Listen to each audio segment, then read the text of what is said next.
catalogue de Logos donne accès à de très nombreuses éditions du texte grec du Nouveau Testament.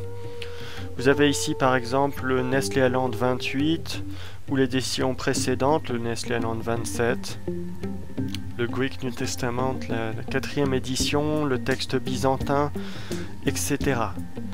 Vous pouvez comparer facilement les différentes éditions du texte grec grâce à l'outil comparaison de texte. Pour cela, il suffit d'indiquer les textes que vous souhaitez comparer dans cette petite case ici. Puis ensuite, vous pouvez soit afficher les différences qui apparaissent ici en bleu, soit les masquer si vous préférez repérer vous-même ces différences. Il est possible sous Logos d'accéder à l'ouvrage de Comfort et Barrett qui retranscrit les papyri les plus anciens du Nouveau Testament.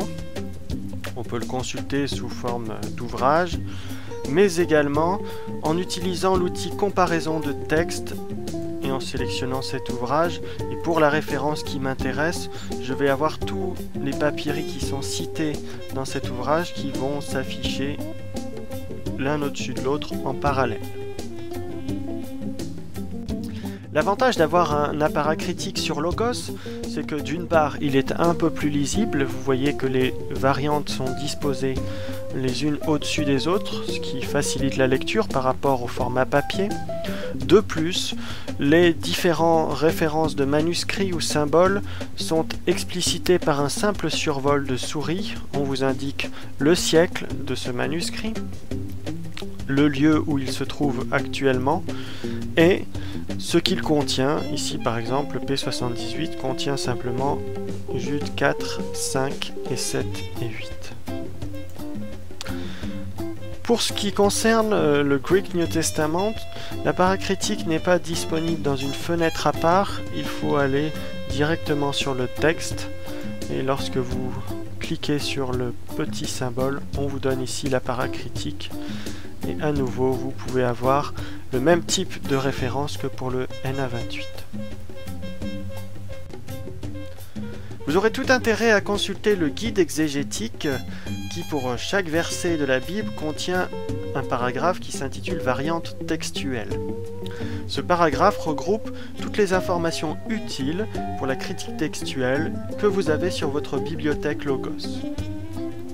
Premièrement, vous y trouvez les commentaires textuels, c'est-à-dire les ouvrages qui donnent des explications sur les variantes.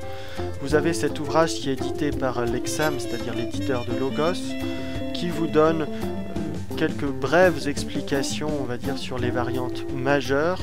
C'est destiné à un grand public. Vous avez l'ouvrage plus connu de Metzger,